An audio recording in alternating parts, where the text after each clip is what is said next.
Thank you.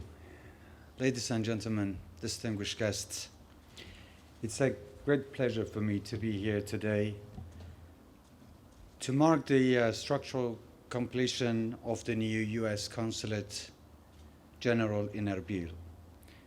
Consul General Robert, I want to thank you and your team for your friendship, for your work to strengthen the relationship between the United States and Kurdistan, and for your grassroots partnerships with our communities, from businesses to civil society and the media. The Kurdistan region is better and stronger through your work and your presence. We meet at an important time and in an important place. All around us are living memories of the strong partnership between the United States and Kurdistan. As President Biden told President Barzani earlier this year, we have lived through some tough moments together. We are bound together, of course, by a long-standing friendship, but we are bound together by more than that. We are bound together by shared values and by the will to stand together to defend those values. 6 years ago, when we stood alongside each other to support those fleeing persecution of ISIS, the first US airstrikes took place just 40 miles from here in Mahmoud, helping the Peshmerga turn the tide against the common enemy. We were at the vanguard of the struggle to defeat ISIS from reaching Europe and beyond, and we did so as much to protect US values as to protect ourselves. The war against ISIS was a recent example of our two nations working collaboratively to defeat a common foe, but it is not new. In 1991, the United States summoned a global coalition and the largest humanitarian mission in history to protect our people from genocide. Thanks to American and Allied pilots, aid fell from skies to over 1.5 million of our people stranded in brutal conditions in the nearby mountains. And in April this year, on the 30th anniversary of that humanitarian intervention, many words were said about our relationship, not least that we have an enduring relationship and a strategic partnership. Indeed, we do.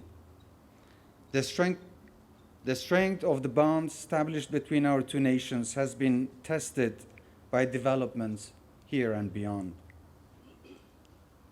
In 2003, we robustly supported the removal of Saddam Hussein, opening the path to the liberation of our people. In 2005, the United States and international community helped create the conditions for permanent federal constitution, which calls Iraq a free union of people, land, and sovereignty, a recognition of our shared principles and way of life. These seminal moments and shared values have made us firm friends. I know recent regional events, in particular in Afghanistan, have brought home to all of us the threat of oppression and uncertainty. The Kurdish nation has endured more than our fair share of uncertainty, and we have shouldered increasing burdens while remaining true to our principles. In our region, the war with ISIS is not over. ISIS remains a threat to our shared values, to regional peace and stability, and, of course, to the world. But as long as we stand together, our resilience cannot be shaken. The Peshmerga have proven their ability and commitment to fight and defeat ISIS on the battlefield. The United States has proven its commitment to stand with us as partners.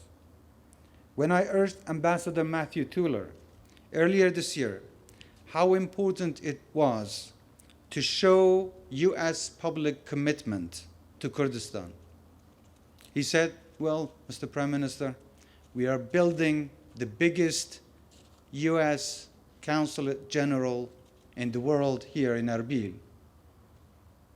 What more can we do? Today, in the spirit of our friendship, I welcome the completion of the new compound. And I feel strongly, as I hope my American colleagues do, that this building becomes a living symbol of America's commitment to Kurdistan. I'm deeply optimistic about the future of our partnership. It goes far beyond the support to the Peshmerga and the war on ISIS. It is captured through the growing American footprint in Kurdistan, from businesses, restaurants, and schools, to tourists and people-to-people ties. Earlier this month, DFC announced a $250 million private investment in our oil and gas sector, an affirmation of the opportunities available and the investor-friendly climate. But there is more to be done.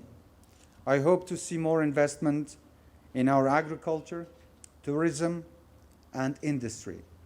I'm also deeply passionate about the environment and clean energy, and look forward to exploring opportunities in these areas, in particular with flaring petrochemicals and gas. American companies can always be assured of a warm welcome in Kurdistan. My government stands ready to do everything we can to build on our already strong relationship. We have a lot to look forward to. Thank you again for all you're doing. I look forward to visiting again to the full inauguration of this compound. Thank you.